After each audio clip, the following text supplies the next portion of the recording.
We get attached to wealth. We get attached to materialism. And once again, these things don't bring us happiness. Now in the Quran, Allah subhanahu wa ta'ala, He talks about the spider. He talks about the spider.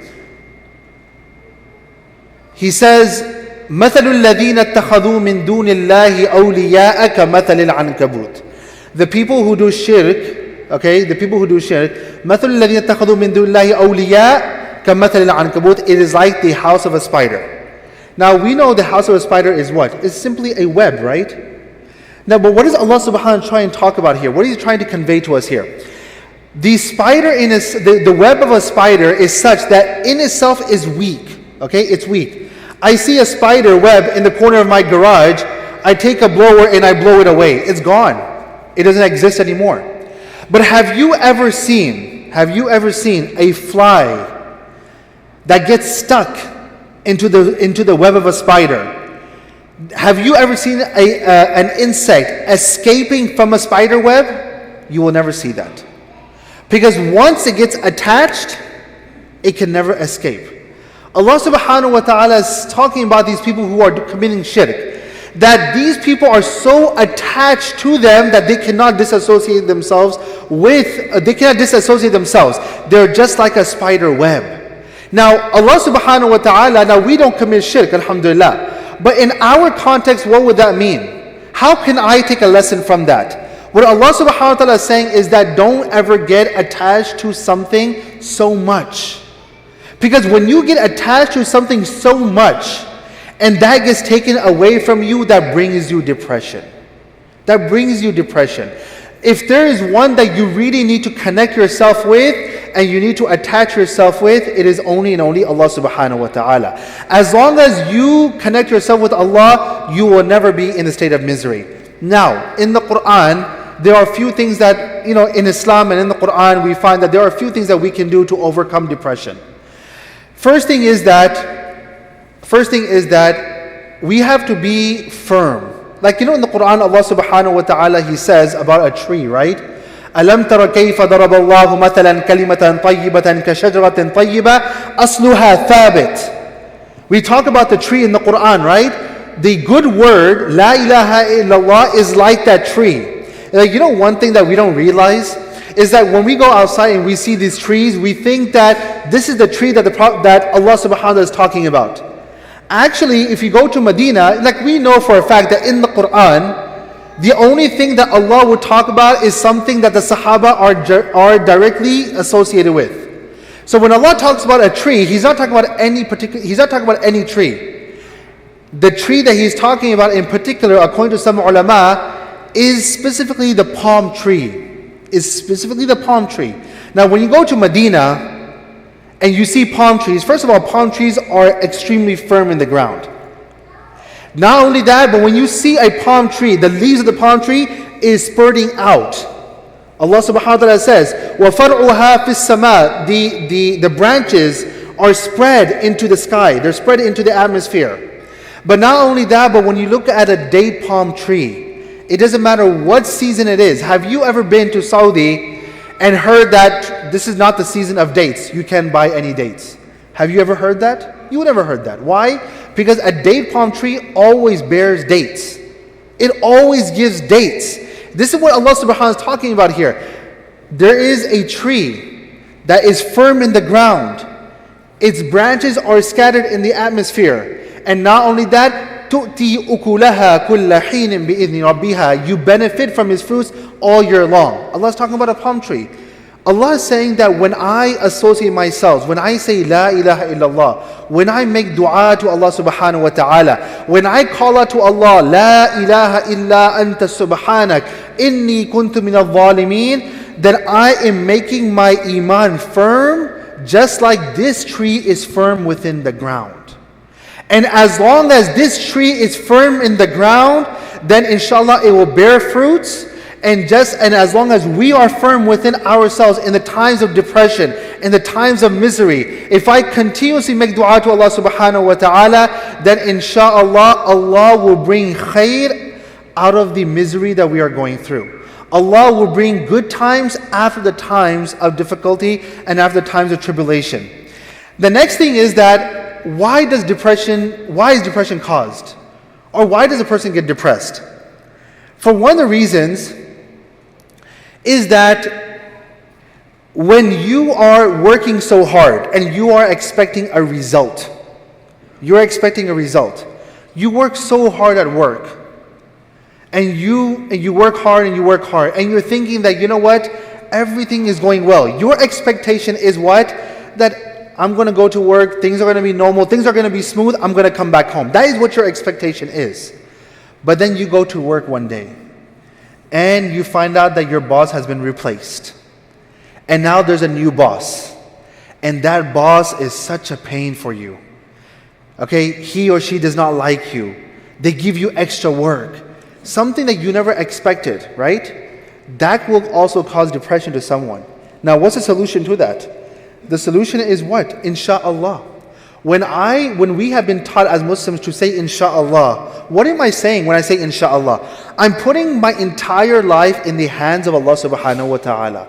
That whatever happens is going to happen through the will, and is going to happen by the wish and the will of Allah subhanahu wa ta'ala.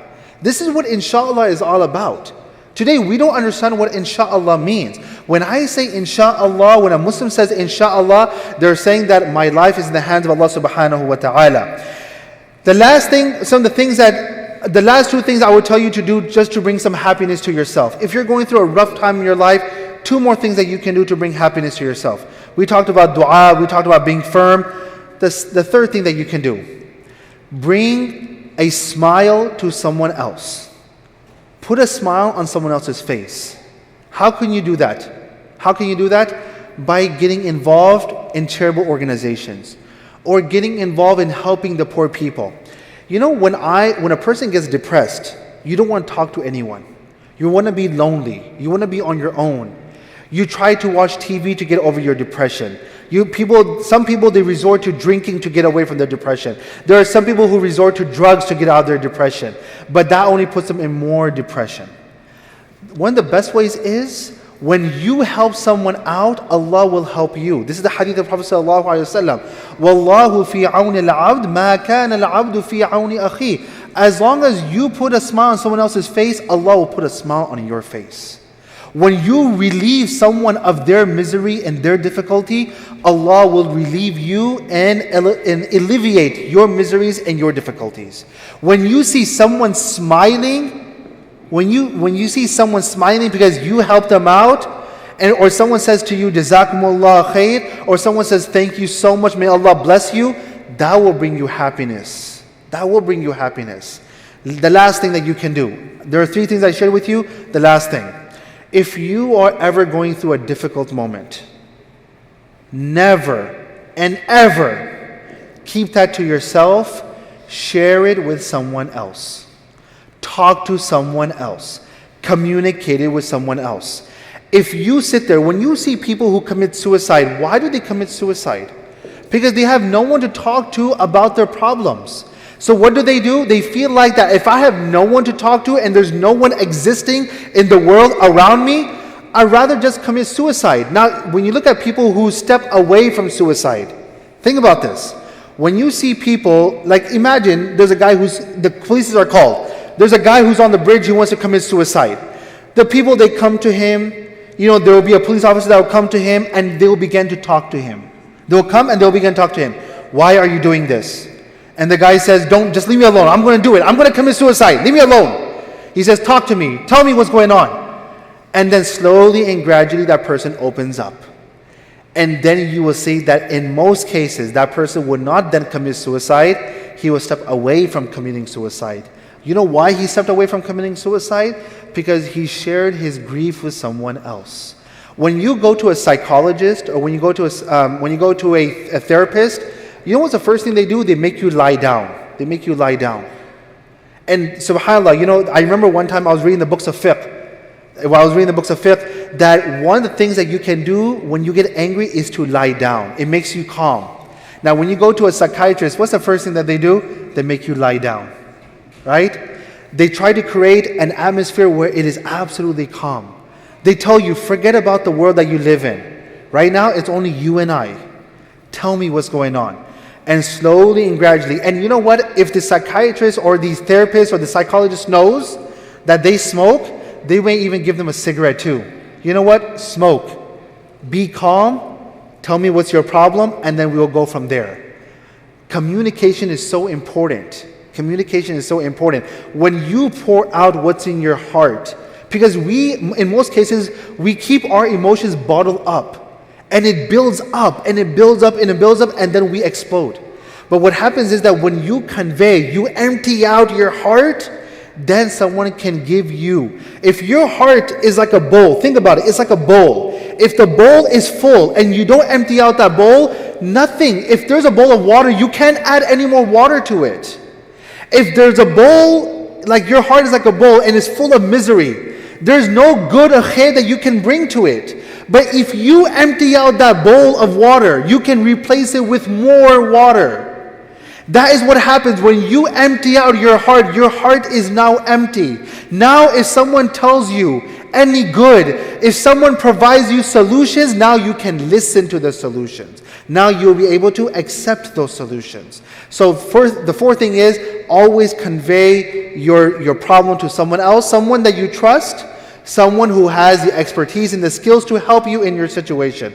So the very first thing was dua, dua and being firm. The second thing was always keep in mind what inshallah is all about. It's all about putting our trust in Allah subhanahu wa ta'ala. If I know that this is from Allah subhanahu wa ta'ala, we will always remain happy in our situation. The third thing is that always help someone else out. Bring a smile to someone else, and Allah will make you happy. And the fourth thing to get away from times of depression and sad situations is to talk to someone about your problems. Now, inshallah, this is just strictly, this is just basically from Islam, from the Quran. I shared with you a few things. But inshallah, Brother Usman has a very elaborate presentation, inshallah. He is, once again, this is his profession. He does this on a day-to-day basis. And inshallah, he will be presenting you, he'll give you a brief presentation, inshallah, on this subject matter. And then inshallah, Sister Shima will also have a brief presentation.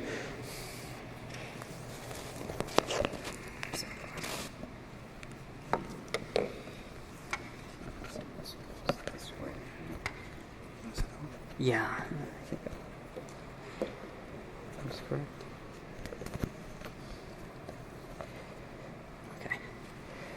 Okay, assalamu alaikum. Actually, Sister Shima is going to go ahead and speak first. I'm going to manage her presentation from here. So, Sister Shima, can you turn on your mic and... Assalamu alaikum. I hope you all can hear me pretty well. Brothers and sisters, my name is Sister Shima Siddiqui. I am a licensed master's level social worker. I specialize in the psychiatry field. I currently work for Parkland Hospital in their consult liaison psychiatry department. I've worked in the psychiatry field actually for about 6 years. Many who don't know me don't know that I have worked with adults and children diagnosed with mental illness, worked in the inpatient settings, outpatient mental health settings, and also within the hospitals and schools. Funny story, prior to meeting my now husband, the first time I met him, when I told him what I did for a living, he was the first guy who did not run away. When I told him I was a social worker and worked in psychiatry. I guess, mashallah, it helps that he is an attorney, so he understands. He works with a lot of similar types of cases. But today, I'm going to keep it very brief. I'm going to be talking about the importance of maintaining a positive mental well-being. We're also going to talk about the stigma attached to having a mental illness, ways to reduce that stigma in our community, and also just a brief overview of kind of the psychiatry services we offer at Parkland, inshallah. So next slide, please. So caring for the mind is as important and crucial as caring for the body. In fact, one cannot be healthy without the other. I felt this quote was very relevant for this presentation. Sister, Yes. Can you adjust the microphone? Yes, can you hear me now? That's better. Okay, sorry about that. Next slide, please. Okay, so the importance of maintaining positive mental well-being. Okay, So yeah. why should we take care of our mental health? First of all, it improves the quality of our life. When we live a life free of depression, anxiety, excessive stress, or worry, we are able to live life to the fullest. So we all go through day-to-day life stressors, right? We cannot eliminate those stressors that we go through necessarily, but if we take care of our mental health, it's going to allow us to better handle the natural ups and downs that we go through and a lot of those stressors we experience. It's important to keep in mind that peace of mind is a natural condition and it's available to all of us, right? So just as our physical health actually, just as our physical health problems can lead to mental distress, our mental health can also affect our physical health. So if we address the mental health problem, we actually start to see a lot of improvements in our physical health. I find it really rewarding working in the hospital because we work on the medicine floors with patients who have underlying psychiatric illnesses. So the primary team consults us to address their mental health issues and provide treatment for them. And we get a chance to see our patients progress very quickly in their mental condition and also their physical health condition. And subhanAllah, it's very rewarding to see that. The next point is that mental health strengthens our ability to maintain healthy relationships. So depression, mental illness not only affects the individual who's going through it, it also affects our systems around us. So our families become affected by it. Our spouses become affected. Our children get affected by it. Our relationships at work. So it's very important to just be mindful of that and know that children of actually people with mental illness are at a greater risk for abuse, neglect, and just a wide range of emotional and behavioral issues. Many times that even carries on into their adulthood. So that's why it's very important for family members to also seek treatment for themselves, because oftentimes they start to develop their own psychological issues for caring for a loved one who is struggling with depression. So recovery should be a process undertaken by the entire family. Another important part is that mental health improves our productivity and financial stability. As a result of struggling with a mental illness, we tend to become dependent on disability income. We also, when we struggle with anxiety and depression, we're more likely to take sick days from work or take long periods of time off from work, which results in lost wages, right? So there's a lot of financial strain there as well. When we take care of our mental health, it also strengthens our ability to make good life choices for ourselves. People who are suffering from depression are more high risk, more vulnerable, and prone to making irrational decisions. So you start to see these individuals resort to drug use, resort to alcohol use. You start to see criminal behavior. So that is why it's very important to take care of our mental health, because we're going to be more likely to make more rational decisions when it comes to our lives. Next slide, please. Okay, just how common is depression? So there's some statistics I wanted to share with you all. I think it's kind of hard to read the PowerPoint. But these are some very shocking statistics. Depression affects 14.8 million Americans in a given year. 1 in 4 have actually been touched by some form of mental illness in their lifetime. 1 in 33 children and 1 in 8 adolescents have diagnosed clinical depression. Now, this was also very shocking. People with depression are 4 times as likely to develop a heart attack than those without a history of the illness. Many individuals are affected by late life depression, but only 10% actually receive treatment. Next slide, please. So depression often co-occurs with other medical conditions. Many of the patients that we see on the medicine floors are diagnosed with cancer and also have underlying depression. We see a lot of patients, stroke patients, patients who have had heart attacks, diagnosed with Parkinson's disease, diabetes, the list continues. So it's very important to, again, be mindful that it's important to take care of our mental health in addition to our physical health. Oftentimes we go to our primary care doctors to address our physical health conditions, but we don't think twice to go to a psychiatrist or talk to our primary care doctor about our depression, anxiety, or other mental health issues. Next slide, please. Economic impact on depression, we kind of already talked about that. Major depressive disorder is actually the leading cause of disability in the US. It ranks the top 3 workplace issues. Its annual toll, it costs the US about $70 billion in medical costs. Next slide, please. Brother Nadim kind of talked about suicide. This is kind of like the white elephant in the room. Everybody is uncomfortable talking about it. Everybody is uncomfortable bringing it up. But I cannot stress this enough. This is something that we really have to address within our community. We have to open up dialogue about suicide and depression.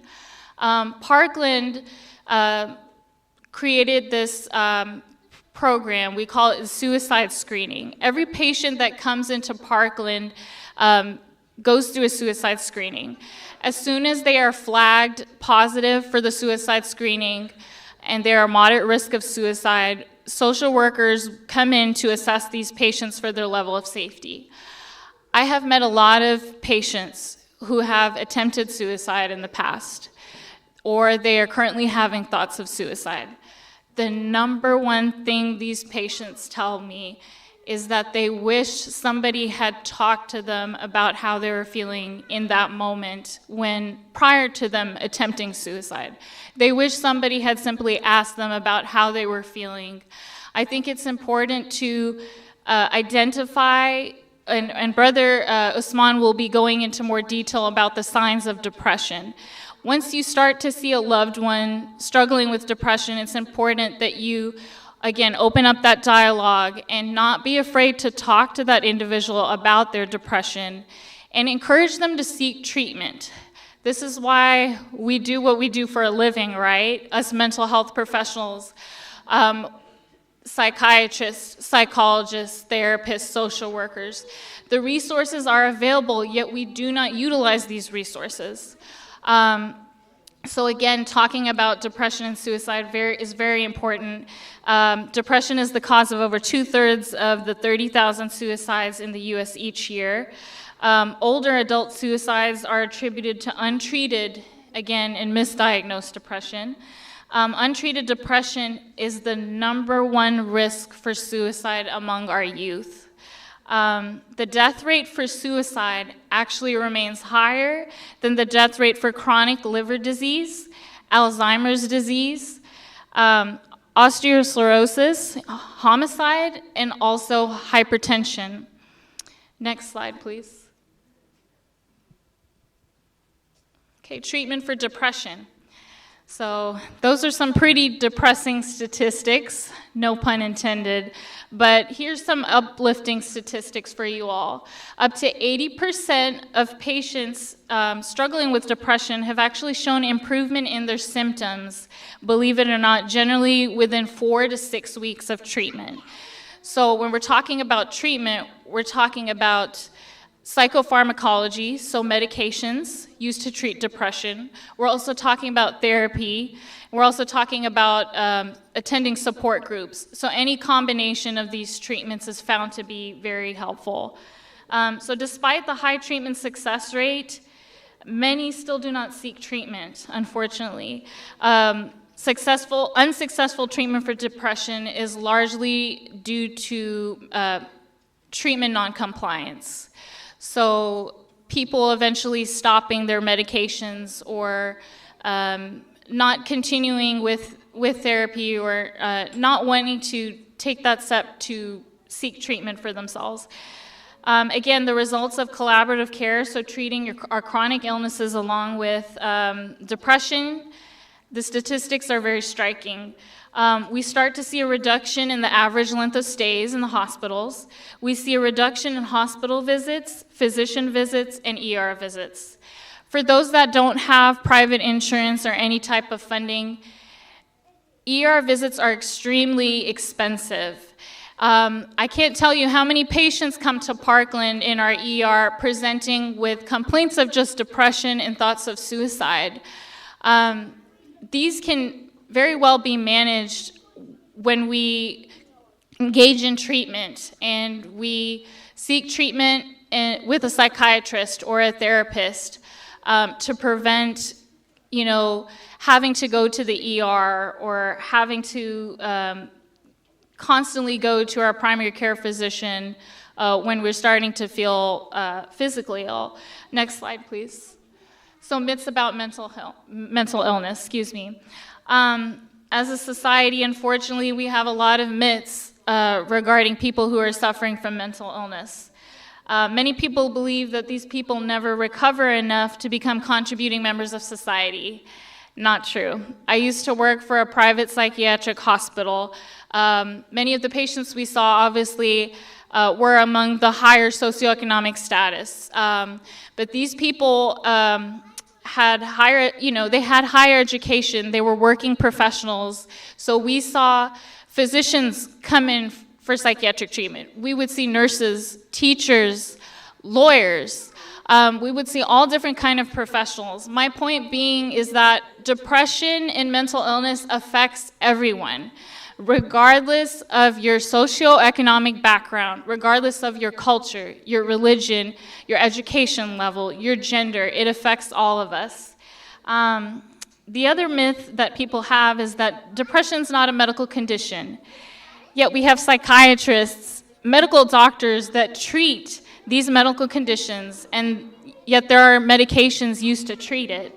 Another misconception is that those with depression are unstable or unpredictable, that they're dangerous to society around them, that they're always possessed by evil spirits or cursed. It's a very common misconception. Or that they're paying the price for some type of moral wrongdoing in their life. Next slide, please. And Brother Usman, please let me know if I should speed up. Okay. Hello? Okay. I just wanted to make sure that we leave enough room or time for after my presentation so we can do Q&As. So just wanted to... Okay.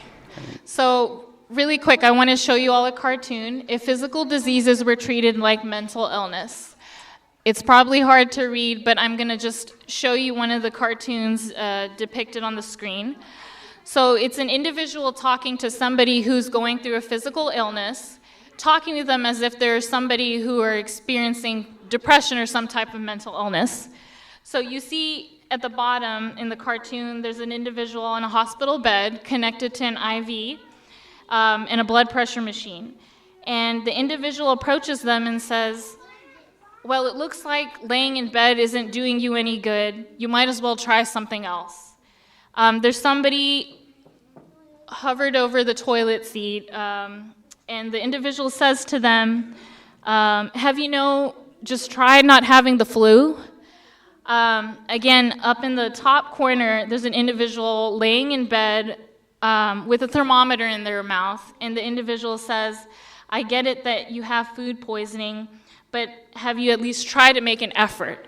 So unfortunately, these are things that we all hear people say to somebody who is struggling from depression or mental illness, yet these are medical conditions very similar to physical conditions.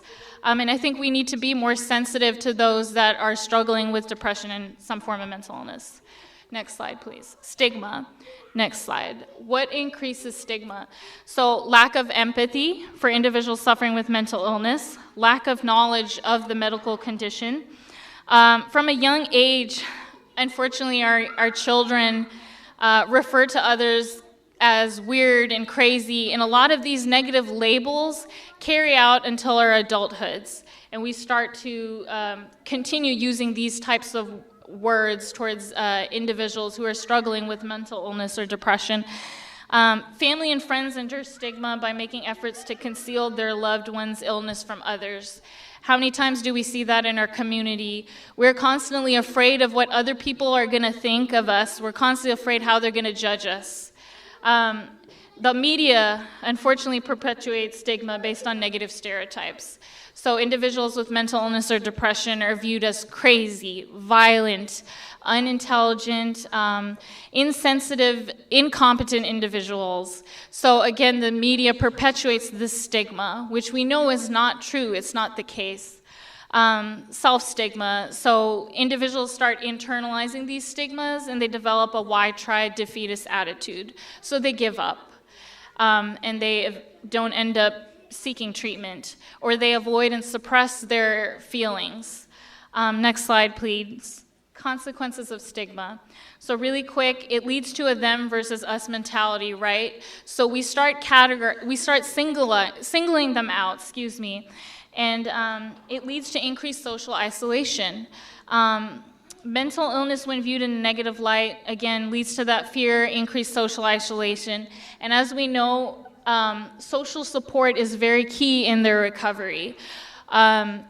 These individuals often feel alone, misunderstood, and they need that social support to help them get through their mental illness. And due to the stigma and embarrassment of having a mental illness, people are, as we know, are less likely to seek treatment. There's that fear of disclosing their disability. Next slide, please. So how can we reduce it? Increased awareness, improved understanding of the causes of this medical condition, and just being mindful of it. Direct contact with individuals who found treatment helpful for them. Challenging our own perceptions, stereotypes, and biases. I can't stress how important this one is. We need to stop viewing those with mental illness as being abnormal or being broken or damaged, or that, they are bringing this upon themselves. We need to stop having that mindset, and we need to start being a little more understanding, empathic, and sensitive to individuals struggling with depression. Volunteering at our local community centers. When I was in graduate school, actually, let me backtrack. Prior to me coming into the psychiatry field, just like most Desi children in our community, I grew up very sheltered. My first job while in graduate school, I worked for an adult psychiatric unit. That truly opened up my eyes to those struggling with depression and mental illness, and it softened my heart to working with that population. And that actually fueled my passion for the field and wanting to help others. I strongly encourage you all to volunteer at shelters, community centers, and talk to people that are just struggling with depression. You will learn a lot from their stories, and in return, that will help you gain some empathy, inshallah, towards individuals struggling. We as mental health professionals need to move beyond from teaching psychoeducation groups from the clinics to public community centers like the masjids. I do public speaking at the hospital and outpatient clinics, yet, I've never had the opportunity to speak in front of a group of individuals in the masjid, so I'm very blessed for this opportunity. Next slide, please. So just some key points to take home with us. We need to think about some of the negative labels we use for individuals struggling with mental illness and challenge some of those labels that we have. Think about who else becomes affected when someone suffers from depression. What are some of the reasons as to why people don't seek treatment, and why is it important to maintain a healthy state of mind? Psychiatry services at Parkland. I brought a bunch of brochures that I placed on the table for you all to take a look at. Parkland offers 4 different departments. Our psychiatric emergency room is one. It's one of the first in the nation, or one of the few in the nation of its kind. It acts similar to an emergency room setting, yet we see and treat patients with psychiatric illnesses. Many come voluntary for medication refills, or they're brought in under emergency detention by family members or police officers because they're shown to be a danger to themselves or others. But the next department is the Consul Liaison Psychiatry Department, the department I work in. We provide psychiatric services to patients on the medicine floors, so we go all throughout the hospital.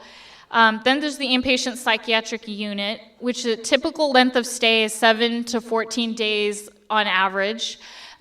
These individuals receive longer-term treatment. It's on a locked, secure facility where they receive medications, attend psychotherapy groups, and they offer family therapy groups as well. Last, we offer a behavioral outpatient center. So this is for individuals who can manage their mental illness on an outpatient level. They're at a point where they can maybe visit their psychiatrist or therapist once or twice a month and still go to work, still go to school, and do their day-to-day life responsibilities. Next slide, please. Last but not least, just some other important resources. We have North Star Value Options Insurance. We enroll many of our patients into North Star at Parkland, and many of them already have North Star. It's basically insurance for those who do not have funding or any other type of insurance. You have to meet below a certain income level criteria to qualify.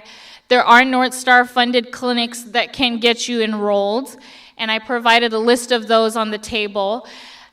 The North Star insurance covers your outpatient doctor visits, your medications, and also your inpatient psychiatric stays.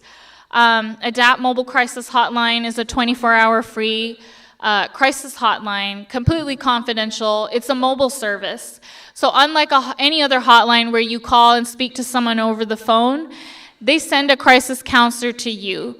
So they provide on-the-spot services and even take you to a hospital free of charge if you need to. Then there's the National Alliance of Mental Illness and the Depression and Support Alliance. They provide free support groups through various locations, many of which are churches, but please don't let that stop you from attending one of these free support groups. I have attended some of these groups to get an idea of how they are.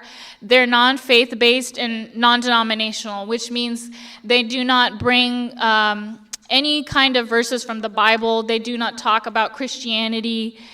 It's towards the end of the groups, they do a prayer, but that's the most that they do. So do look into those support groups as well. That concludes the presentation. I'm so sorry for going over, but please contact me if you need a list of resources.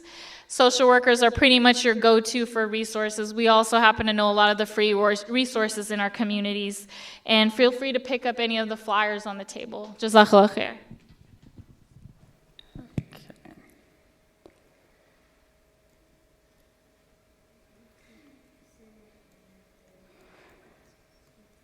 Okay, so Jazakallah khair, sister, for that presentation, and that was really filled with a lot of information. So how are we doing on the, okay, is there someone who can switch over?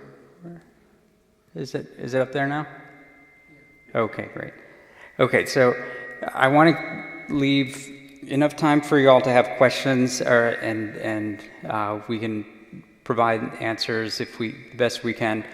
Sisters and brothers, we have index cards. Don't worry, we're not requesting a donation or anything. The index cards are for just confidential confidential questions you have, you can just fill them out, and then one of the brothers will bring them up to us. Also, I want to mention that we have a feedback form, and I think that's really important for us to get feedback from you all. From the sisters' side, there's a green sheet, and you can put comments on it. Just let us know what we did well, what you want to see more of in the future. So let me just go ahead and start. You heard from Brother Imam Nadim and Sister Shima, and just let me tell you a little bit of background about myself. So I trained in New York and specialized in community psychiatry. I am an assistant professor at UT Southwestern and work at the VA, also on the board of directors of the Institute for Muslim Mental Health. I know you all are not here just to get a lecture, but to know what to do. And Sister Shima brought some resources. I am actually excited about something I heard about this week, and that I'll tell you a little bit more about it at the end, how to get into actual services. But one of the things you can do is go online to muslimmentalhealth.com, and if you're a provider, sign up and add yourself to the directory. Okay. So this is just a basic disclaimer that I'm not providing, that this is all just me. It's not from any formal textbook and not the institutions that I'm affiliated with. It's not medical care, but just education. So depression is a vague term. A lot of people use it for a lot of different things. Emotions, there's so many different words that we can use for different kinds of emotions and things that we're experiencing. And a lot of times things just get encapsulated in that term depression. Sometimes people don't even feel depressed, but they have clinical depression. So they may not even feel depressed. And that's something to keep in mind. But when you know what you're dealing with, you know what to do about it. So it's important to kind of think about different scenarios. And I just brought in 4 different scenarios that you can consider.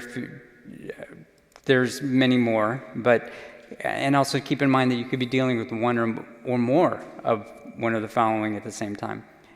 So the first one I thought of is dissatisfied.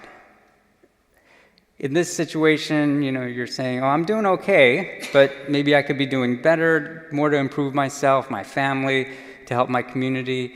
I'm just generally not feeling happy about life. And you might think of that more as like boredom. You don't need a professional to improve this situation. A lot of the things that Imam Nadim talked about are important, and I'll discuss those a little bit more. But just the basic Islamic practices. Think about: am I going to the masjid? Am I praying? Am I using preventative health measures? Things like that. Dispirited. For example, I'm having trouble figuring out what I'm here for. What's my purpose? What's the bigger picture? Daily life just seems a drag. I just go to work, pay the bills. Things are stagnant. Kids don't listen to me. What's going on? And this might be a scenario where you would really want to not just do your own studying, but go and seek assistance from an Islamic scholar. I don't want the imam to say, have his doors flooded. But this is a time when you do want to reach out and start talking to him, and I don't think he would mind at all.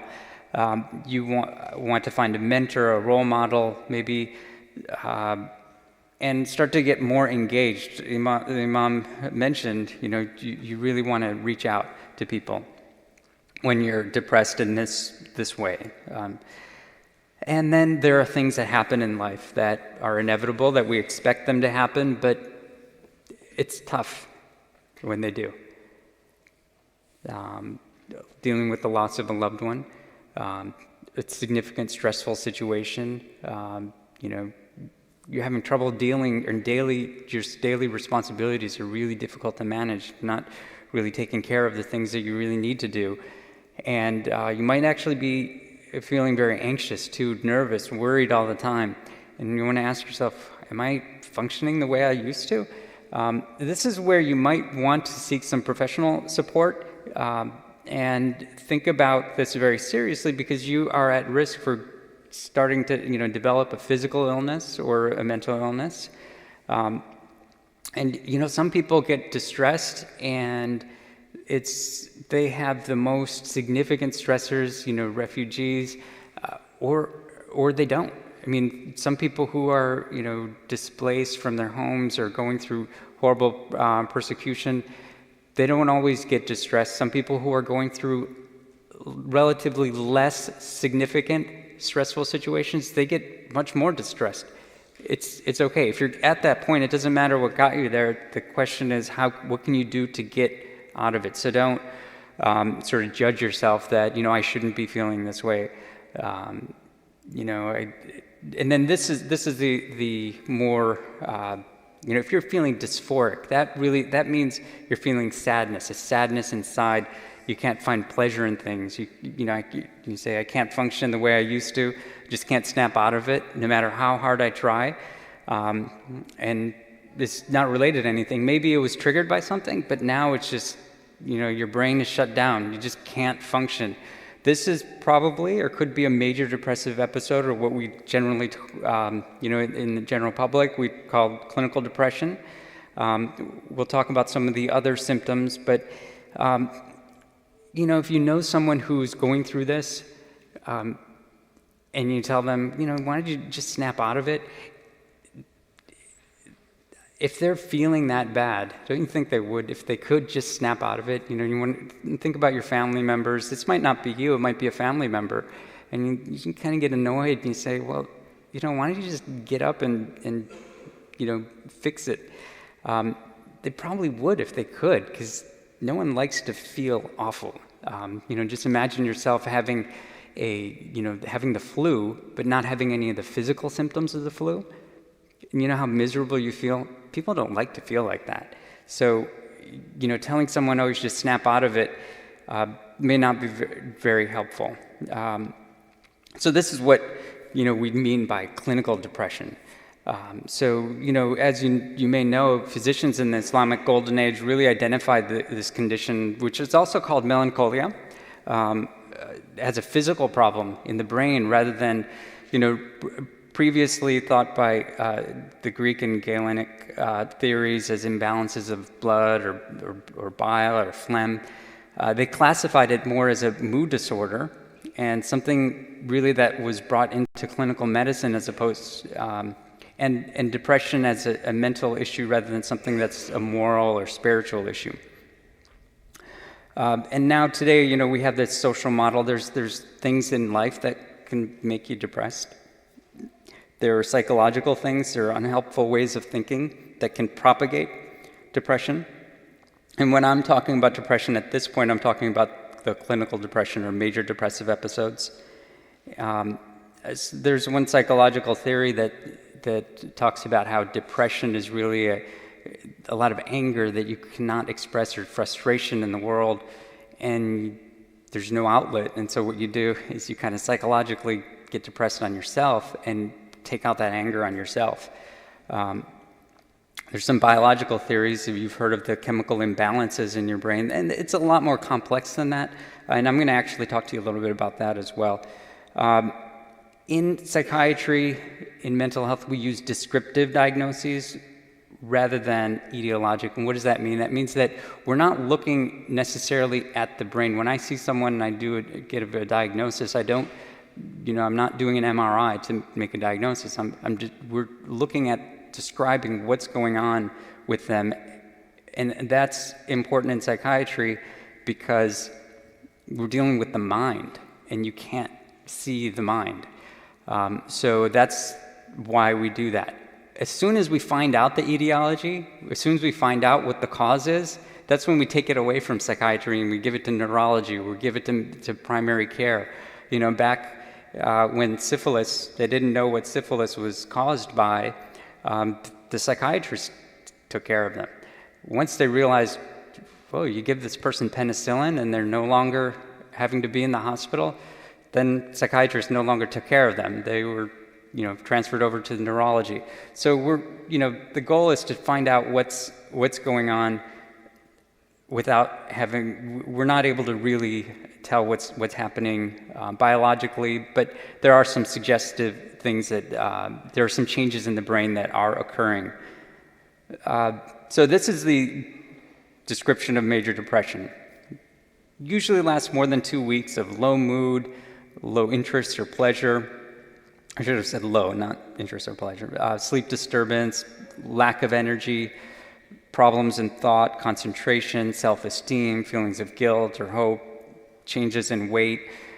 People feel slowed down. Anxiety components are common, and suicidal thoughts can be common. As a matter of fact, people may not actually feel suicidal, and they might not say, I'm suicidal, but they're really leading self-destructive lives, and they're kind of parasuicidal. They're not really doing something intentionally to hurt themselves, but they may actually just be doing it unconsciously or out of their awareness. A good example, and it's not always the case, but an example of that is just not taking care of your physical health, doing things kind of recklessly, not caring how many, you go from a pack a day of cigarettes to 2 packs, 3 packs, it doesn't matter. That's sort of how people can be self-destructive. So next, there are a lot of different things you don't want to try to diagnose yourself. You don't want to diagnose your friends or family or anything. Because everyone has some problems with sleep. Everyone has some bad moods. Everyone has some difficulty with energy and weight and all that kind of stuff. So it really requires more than just going through a checklist. There are a lot of different things that could be going on as well. I mean, there could be a thyroid condition. It could be related to substances. So let me just speed up a little here. So Islam and I wanted to make a point that there's this sort of false dichotomous choice, which means that if it's medical and it's not like Islamic per se, then that's not you have to choose between Islam and medicine. That's not the case when it comes to psychiatry. I mean, just because it's secular doesn't mean that it's not Islamic. It doesn't mean that it's haram necessarily. I mean, you have blood pressure, hypertension. You go to a doctor, Dr. Smith. He gives you, lisinopril. You don't say, well, this isn't in Islam. I'm not going to take it. So that's important to keep in mind that when it comes to psychiatry, sometimes people tend to not see it in the same way. Scientific theories change over time. But Islam has always been, science has always been a part of Islam. And what's really important, this is an example of how things change. We used to think that the brain had a certain number of neurons, and that was it. And they kind of died off, and no neurons were created. As a matter of fact, we've been learning that neurogenesis, or new neurons, can occur. And that's a really exciting thing. And we've actually found, they've been doing some studies to show how when in depression, the neurons, when you have a depressed mouse, and we won't talk about how you make a mouse depressed, but when you do those studies and you give them antidepressants, they actually get better. And if you block the antidepressants, their neurons, you lose those neurons. So there are some really beneficial treatments that can improve your situation biologically as well. So this is just some of the things that we talked about just now. See these dotted lines? Why did I put those dotted lines there? And that's because you don't have to choose one or the other. You can do more than one. So the general dissatisfaction, just increase your basic self-studies, the daily practices.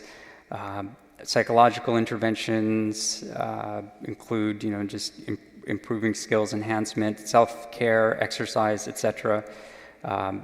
this would be the dispirited. This is where you do want to seek a little bit of support from someone else, like the imam. And the imam also mentioned adding mentorship and talking to someone, getting involved with things. Here's the distressed part. You can go to a social worker, psychologist, psychiatrist for some talk therapy or other types of treatments if you're distressed. There are some other, you may want to be evaluated. There's nothing wrong with getting an evaluation to see where you're at. Prevention is very important, better than any treatment. So, and when you're really feeling sad, depressed, you may actually be going through a major depressive episode. You'll continue to do these things, adding the therapy and/or medications. Medications are not required, and but there are other interventions you can do from the somatic side. So this is just a general chart that shows all of that. Let me go ahead and just summarize. So depression, when you have depression, it needs to be clarified. Some depressions, people can be dealing with different types of things. Some depressions can benefit from clinical intervention, and ignoring them can cause a lot of suffering in the individual and those around them. And, spouses, you don't want to try to diagnose each other, but you do want to be there for each other. You want to keep that avenue open.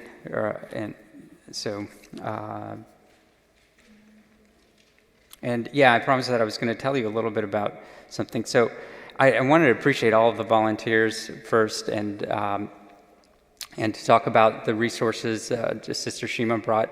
But there's this new program where you're actually going to be able to consult. It's a consultative program.